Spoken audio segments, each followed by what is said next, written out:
Hello people! At ito na nga ang part 2 ng ating video. Ayan na yung ating puto banana cheese.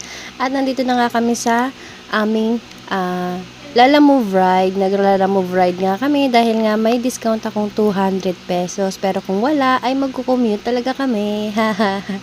So ayun na nga, binabaybay na nga namin ang All Home Imus at hindi ko alam na lusutan pala niyan ay Las Piñas na. May shortcut pala dyan sa may Bacoor ng Zapote. At ayun yun na nga, nakarating na nga kami sa Las Piñas kung saan nag-birthday ang lola ko. At nagulat nga ako sa aso dyan ng tayong napakalaki. Buti na lang hindi siya nangangagat.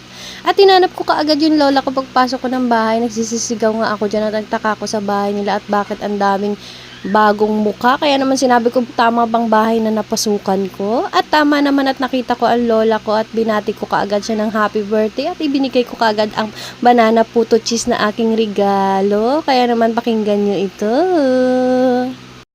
Birthday nanay! Happy birthday nanay!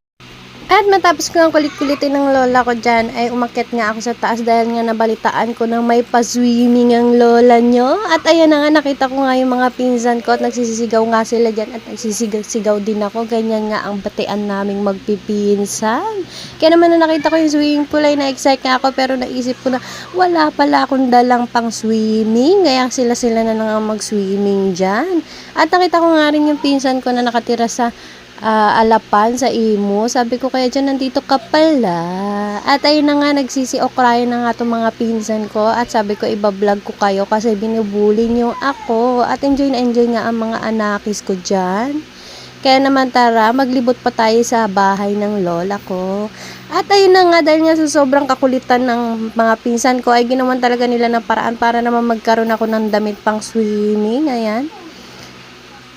At nang ayoko pang sumampa dyan ay binasabasa ako, pati nga yung mga pamangkin ko ay binabasa-basa din ako at pinapagalitan ko na sabi ko wag niyo akong basain at papaluin ko nga kayo, ha? At ayun na nga, nang makaakyat nga ako, ang hirap umakyat dahil ang harut-harut talaga ng mga pinsan ko. Parang naalala ko tuloy nung bata pa kami na ganyan talaga kami, pero ngayon mga matatanda na kami at may mga sarili-sarili ng mga anak. Kaya naman nung nakasampa na ako ay pinapalo-palo ko yung mga anak ko dahil nga binabasa nila ako. At sa mga puntong yan ay nakasuot pa nga ako ng contact lens kaya nga hindi ako mapakali dyan. At pinatawag ko nga ang mama ko dahil pinatanggal ko yung contact lens ko. Pa-contact lens pa kasi. At ayun na nga, nag-enjoy nga kami dyan at maya-maya nga ay bumaba nga ako dyan dahil nga tatanggalin ko nga ang contact lens ko dahil nga nahihirapan nga ako pumapasok yung tubig sa mata ko. At baka inaalala ko ay baka mamaya mawala na lang bigla. Kaya naman sinabi ko sa anak ko ay saglit lang. Sabi ko, happy ba siya? Oo, happy daw siya. Super happy. Kaya naman awak mo ang bit na lang kami ng mga pinsan kong ito. Kaya tingnan mo naman, nagkukulitan sila parang mga bata. At saka mga lasing na rin kasi yan. Yan, pinsan ko naninipa, taga-Alapan din yan. Kapitbahay yan ng pinsan ko na nandun sa pool. Magkakalapit na lang din kami dito sa Cavite, kaya naman hindi na kami nahihirapan. At nakisayaw nga din itong aking ninang na galing pa sa Caloocan. Hawak din ang beat. So, ayun na nga. Ito nga pala yung anak niya, yung lalaki na may kulay yung buhok na naka-blue. Yan yung anak niya. At sabayan niyo to.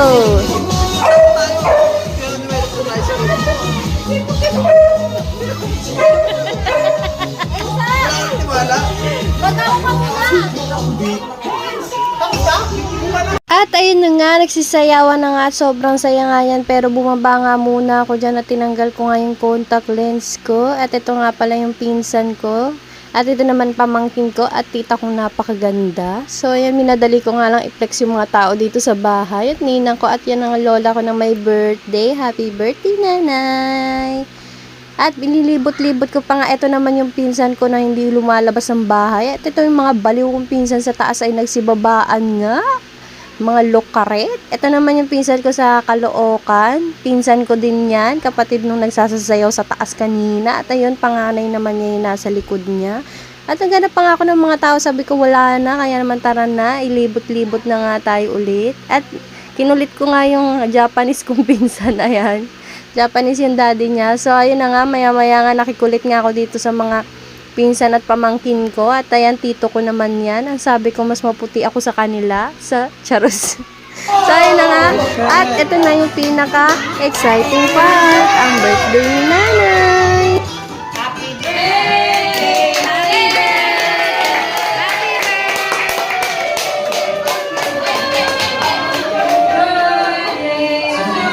At hindi pa nga nagtatapos dyan dahil nga nagkakantahan pa nga ang lahat at nagpipicturan pa nga. Pero ipeplex ko na nga silang lahat. Ito nga yung buong pamilya ko. Ay hindi pa pala buo dahil wala pa nga yung pamilya ng kapatid kong bunso at ate ko sa Batangas. At ang mga relatives namin sa Batangas ay hindi pa rin sila nagsipagpuntahan. Kaya konti pa lang yan sa inaakala nyo. So hanggang dito na lang. Salamat sa panonood. Sa susunod uli. Bye people!